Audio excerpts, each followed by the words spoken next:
Hey everyone, I hope you're well. I wanted to make this video because there is some confusion about the release time of Apex Legends Season 7. Now it depends on where you are in the world, so I'm going to show you a bunch of time zones to better help you out here.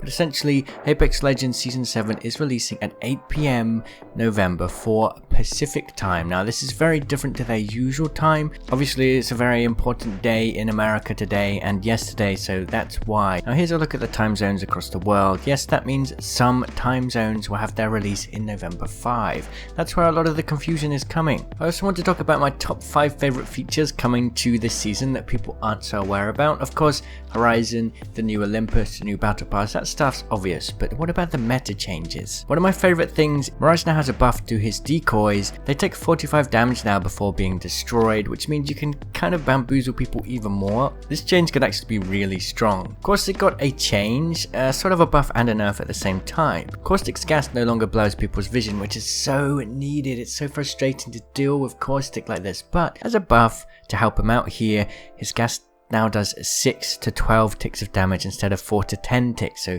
you're going to get a lot more kills with the gas, which is pretty awesome. Another change I really like is Rampart had 2 buffs. Sheila now takes 1.25 seconds to start up instead of 2, and the amp wall takes 3 seconds to build up instead of 4. It seems small, but in game it makes such a huge difference, and you're going to be able to get a lot more turret kills now, especially on Olympus, which is sort of more spread out. You have more opportunity to catch people between cover, so super hyped about this one. Another change I'm really hyped about is the Sentinel. It no longer does extra damage to shields when you charge it, it just does extra damage, which means no matter how much armor someone has, if you charge this thing you can do 88 pure damage or 176 damage to the head, which is just incredible.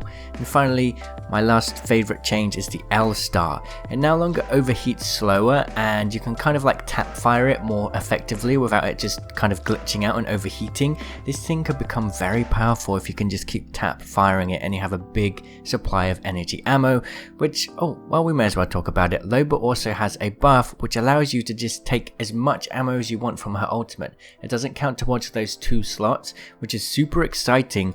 Just pick up an L star, play as Loba, collect all the energy ammo in the area, and you're good to go.